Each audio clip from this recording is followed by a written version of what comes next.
Hi everyone, I want to give you my testimony of Jesus leaving me behind. I had been saved by Jesus a few years ago, and I put my testimony down as he asked me to. But one thing I had not told you through my videos is that I'm 51 now, and when I was about 32, 33, I had a vision or dream or vision that Jesus had given me, and it was so real as real.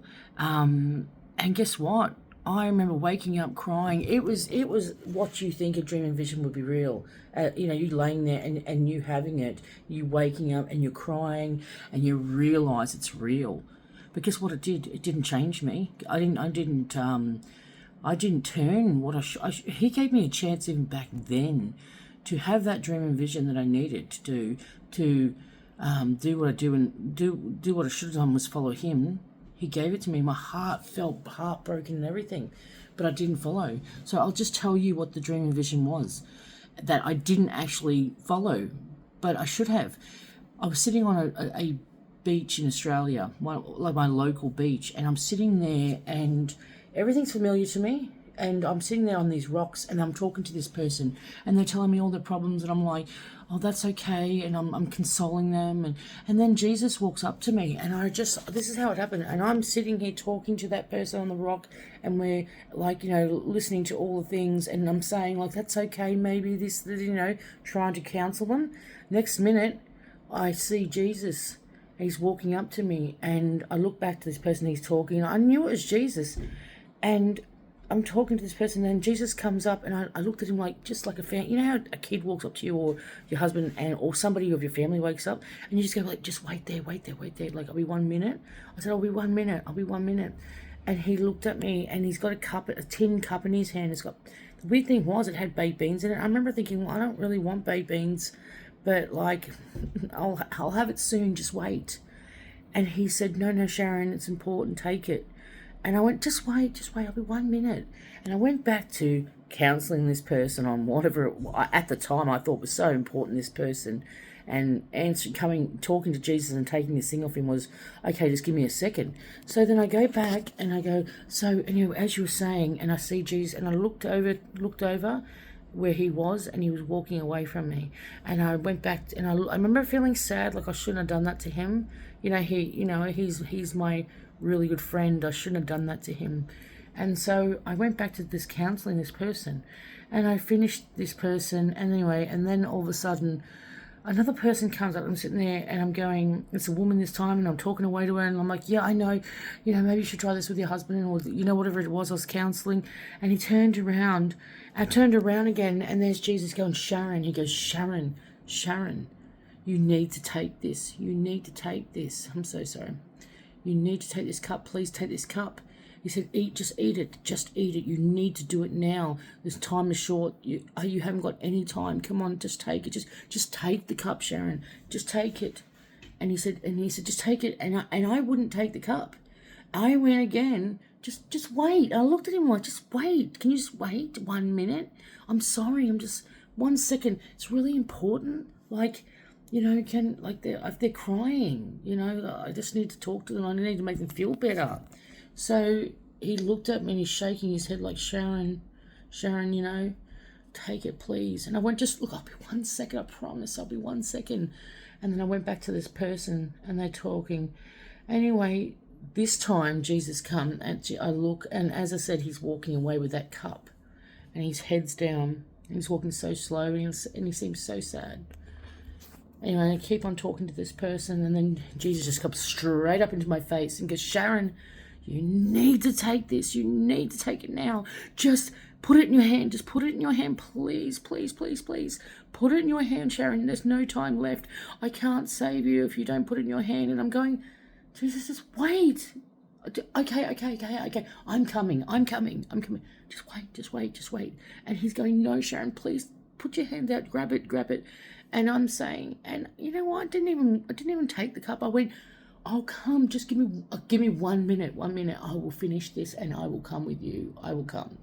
And then I turned around, and I remember him, and he said, just please take it, Sharon. Just take one mouthful. You only need to take one mouthful, Sharon. You don't even have to eat the whole lot. You just have to take the one mouthful. please take it. He said, there's no time left. I can't come back. Please take it now. And I turned around and got a bit angry and went, oh my goodness, I will be there in a minute. I'll be there in a minute. I'm so sorry. You know how when we are mean to the ones we love and we turn around and go like, we can, make them wait, but a stranger we won't? It's a really strange thing that we do that to people, our family. We do that to our friends, the ones that love us, our real friends.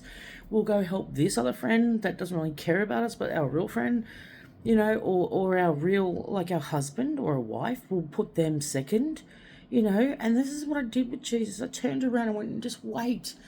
And guess what? This time,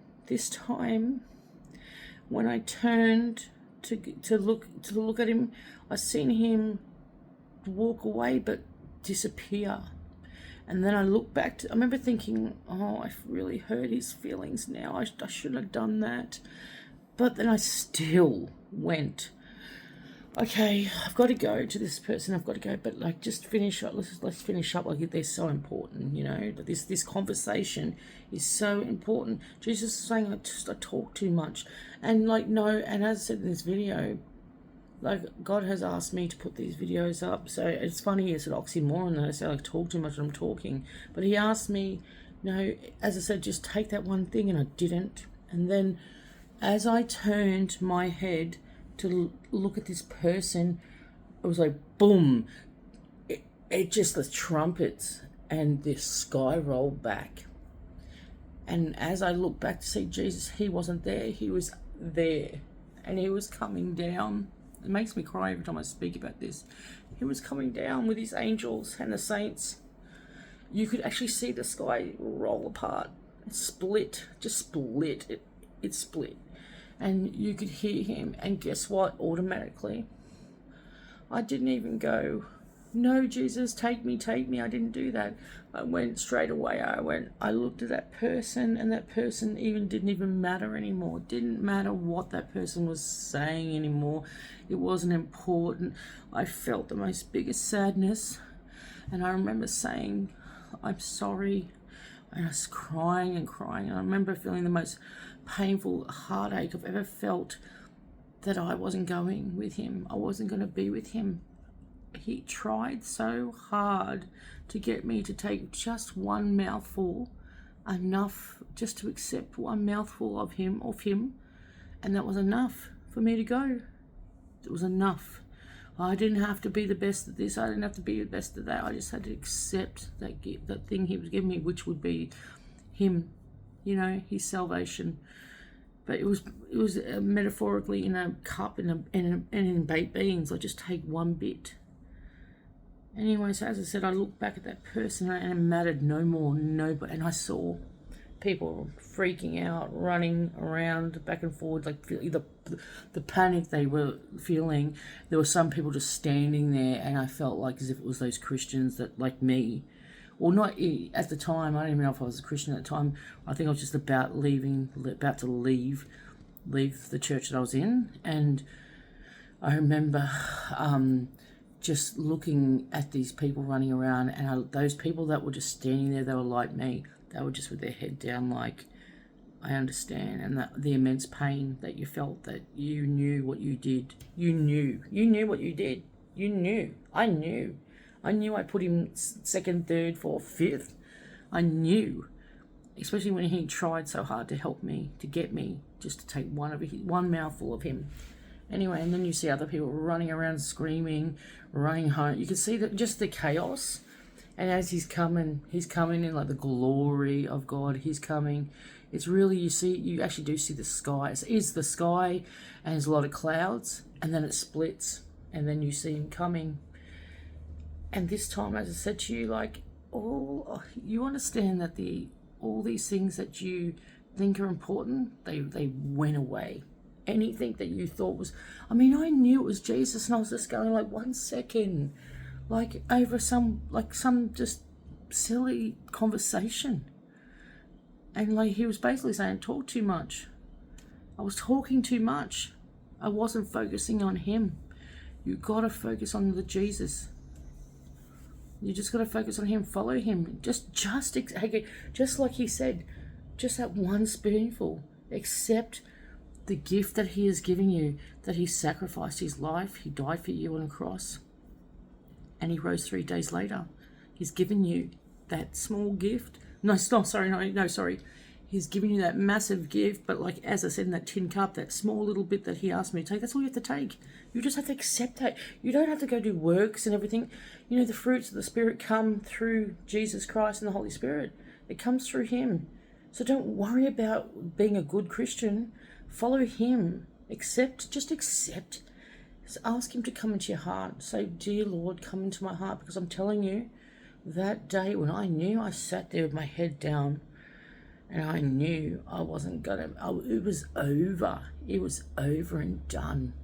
And the pain, the pain was worse than losing your mother and your father and your whole family or anything. You know, the pain of him leaving you behind. And when I said, I'm sorry, I'm so sorry, and I was crying, he came up to me later and said, I tried to take you, Sharon. I tried to take you, but you wouldn't take it. You wouldn't take it. And I said, I just remember having my head down and going, I'm sorry. And then you know what he did? He just left me. He just left me with his people that did take it. And I felt heartbroken. But he come and spoke to me and said, I'm sorry that you didn't come. You know, you could have, but you didn't. And then he just went. He just went with his people. He didn't even, that was it. It was just it. I wasn't one of his children. I could have been. You could be. You could be. It's a gift. You don't have to do anything for it. Like, you don't even have to be this good little Christian. You don't even have to go to church. You don't have to do anything. You just have to accept Jesus Christ as your Saviour and ask him to do a work in you. Just accept him, and he will do the work in you. You don't have to do anything. Just keep on asking every day, please, I invite you to my heart, do your works in me. And then and then go read the Bible from front to back. That'll help you. Then you'll know. The one thing about reading the Bible is that you'll see, and especially the Old Testament, in the way of like, you'll see the character, and the New Testament of Jesus, but you see the character of God. He's so loving and kind. I mean, yeah, and I'll tell you something. Even if you think, there's a lot of violence in the New Testament, Old Testament, you know what? He was like, the thing is, we are relentless. We just keep going. All us human beings keep on doing things wrong, and then he had to punish us and then he just like had to clean us all up again because we kept on, being so vile. So it wasn't like he was going around killing innocent people. Even the Pharaoh, and they say they had all the plagues. He gave that Pharaoh over 10 warnings, and Pharaoh kept on going, yeah, I'll do it, and then eventually he wouldn't let the people go, so he had to send a real bad plague that eventually people were saying, get out of here, go, we don't want you here anymore. It had to be an extreme, because it has to be people's will. Their will be done, or God's will be done. So please listen to this testimony. You don't think you have to give up your exciting life. Even if you're a drinker, a smoker, a pothead, or whatever you are, I'm not asking you to actually right now give up what you are. I'm saying talk to Jesus Christ, ask him to come into your life, and he will once you invite him in, he will do the work. You don't have to do the work, okay? All right? So don't be in fear that you actually have to do it. It's what he does in you. Just give up your will. Say, Lord, your will. Do the prayer, Our Father who is in heaven. Hallowed be thy name, thy kingdom come, thy will be done on earth as it is in heaven. Look it up and say it. That could be just your only prayer. Just recite that prayer. And that's the Lord's Prayer. Look it up. Recite that prayer if you don't know what you're doing. And the thing is that invite him into your life. That's all you have to do. He will clean you up. Forget you doing all the work. Okay, so there's my testimony of me being given a chance to actually know that he was going to leave me behind, because I just wouldn't take I wouldn't take it. I wouldn't take what he was giving me. I'm warning you now. Take what he's giving you. Don't try to change yourself before you come to the Lord. He doesn't care. Just call out to him and you say, Lord, come into my heart. I invite you. Do your work. Do what the video said and Sharon was saying. Do that, please, Lord. Amen.